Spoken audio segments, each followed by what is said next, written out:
सो cam so public. तो आज हमारे पास जो क्वेश्चन है वो क्वेश्चन है प्रोबेबिलिटी के चैप्टर में से। अभी क्वेश्चन कुछ ऐसा है हमारे पास। A bag contains one red and three white balls. Find the probability distribution of the number of red balls if two balls are drawn from the bag one by one without replacement. अभी यहाँ पे question में हमको find out करना है probability distribution. तो सबसे पहले तो समझते हैं कि प्रोबेबिलिटी डिस्ट्रीब्यूशन होता क्या है। तो किसी भी प्रोबेबिलिटी के क्वेश्चन में जो नंबर ऑफ केसेस है उसे हम क्या कहते हैं, प्रोबेबिलिटी डिस्ट्रीब्यूशन। अभी यहाँ पे केस जो है वो किस तरह से पॉसिबल होंगे।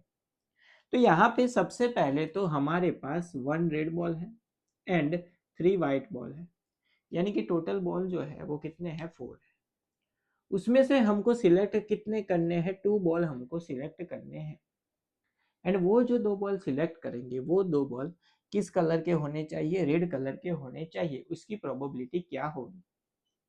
तो टोटल फोर में से हमने दो बॉल रैंडमली सिलेक्ट किए। उसमें ऐसा भी हो सकता है कि दोनों में से एक भी बॉल रेड ना हो, यानी कि जीरो रेड बॉल, या फिर दोनों में से एक बॉल रेड हो सकता है, या फिर दोनों के दोनों रेड हो सकते हैं। ये तीन केस है। तो उसे अगर हम इस तरह से टेबल में लिखें तो उसे हम क्या कहते हैं, प्रोबेबिलिटी डिस्ट्रीब्यूशन कहते हैं। अभी यहाँ पे सबसे पहले तो यहाँ पे वैल्यूज आती है एक्स की, जो नंबर ऑफ केस है, यानी कि zero red ball, one red ball and two red ball. And उसके अकॉर्डिंग उसकी जो प्रोबेबिलिटी मिलती है उसको हम नीचे की साइड लिखते हैं। ये जो टेबल है ये टेबल होता है हमारा प्रोबेबिलिटी डिस्ट्रीब्यूशन। सबसे पहले तो यहाँ पे जो डिटेल गिवन है वो लिख लेते हैं।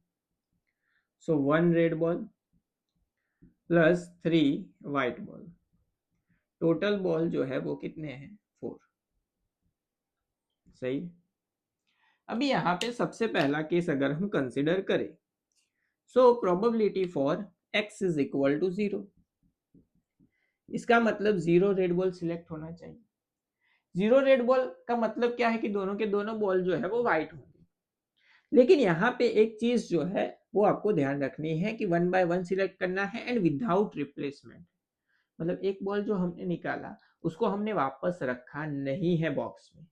इसका मतलब फर्स्ट टाइम जो हम सिलेक्शन करेंगे उसके बाद काउंटिंग जो है वो बॉल की वो वन वन क्या होती जाएगी, कम होती जाएगी। ये चीज आपको ध्यान रखनी है।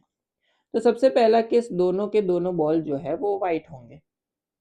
इसका मतलब सबसे पहले फर्स्ट बॉल हमने निकाला, टोटल वाइट कितने थे, थ्री थे, अपॉन टोटल बॉल कितने थे, वो तो फोर थे।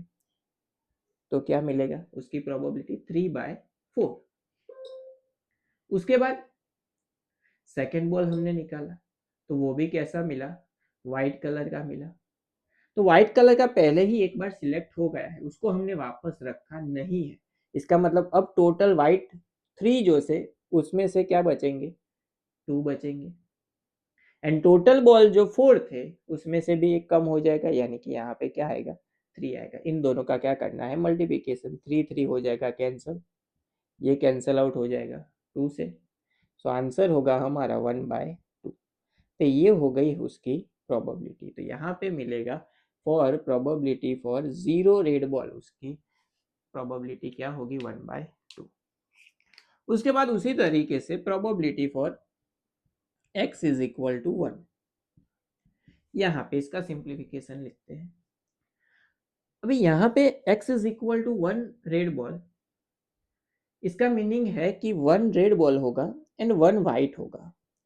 लेकिन यहाँ पे ऑर्डर भी चेंज हो सकता है, पहले रेड निकला उसके बाद व्हाइट निकला, या फिर ऐसा भी हो सकता है पहले व्हाइट निकला उसके बाद रेड निकला। हमको तो सिर्फ मतलब किससे है कि रेड निकलना चाहिए। तो यहाँ पे प्लस हमको फाइंड आउट करना पड़ेगा white ball and for red ball. यहाँ पे इसके अंदर भी दो केस पॉसिबल हुए, तो ये चीज आपको ध्यान रखनी है। अभी सबसे पहले रेड बॉल निकलेगा, उसकी प्रोबेबिलिटी क्या होगी। सो रेड बॉल कितने हैं, one. So one upon total कितने थे, फोर थे, तो वन अपॉन फोर होगा, इनटू व्हाइट बॉल जो है वो कितने थे, थ्री, अपॉन टोटल जो थे, अभी यहाँ पे जो रेट सिलेक्ट हुआ उसको हमने वापस रखा नहीं है, तो टोटल में से एक कम हो जाएगा, तो यहाँ पे क्या आएगा, 3 आएगा, 3 3 कैंसिल हो जाएगा, तो आंसर होगा 1/4। लेकिन यहाँ पे बाकी है प्लस, व्हाइट बॉल सिलेक्ट होगा सबसे पहले, तो व्हाइट बॉल टोटल थे 3, टोटल बॉल थे 4, तो 3/4 इनटू रेड जो है वो कितना था, एक ही है, सो 1 अपॉन टोटल में से कम हो जाएगा क्योंकि व्हाइट को हमने वापस नहीं रखा है, तो 1/3 आएगा, 3 3 कैंसिल, तो यहाँ पे भी क्या मिला, 1/4 मिला, प्लस यहाँ पे भी क्या मिला, 1/4, यानी कि 1 + 1 हो जाएगा 2/4, इसका भी आंसर होगा 1/2। तो यहाँ पे भी हमको वैल्यू क्या मिली, 1/2। एंड उसके बाद देखिए थर्ड जो केस है, probability for x is equal to 2, वो हमको काउंट करने की जरूरत नहीं है। क्यों?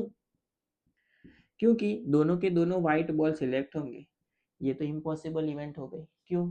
यहाँ पे एक ही, सॉरी, यहाँ पे दोनों के दोनों बॉल जो है वो रेड होंगे, उसकी प्रोबेबिलिटी, सो यहाँ पे दोनों के दोनों बॉल जो है वो रेड होने चाहिए, लेकिन हमारे पास बॉक्स में एक ही रेड बॉल है, तो दोनों के दोनों रेड तो हो ही नहीं सकते, तो इसकी जो प्रोबेबिलिटी है वो क्या होगी, 0 होगी। तो यहाँ पे आएगा 0। वैसे भी आप देख सकते हैं कि यहाँ पे हमको पता है कि किसी भी प्रोबेबिलिटी डिस्ट्रीब्यूशन में प्रोबेबिलिटी का सम ऑलवेज क्या होता है, 1 होता है।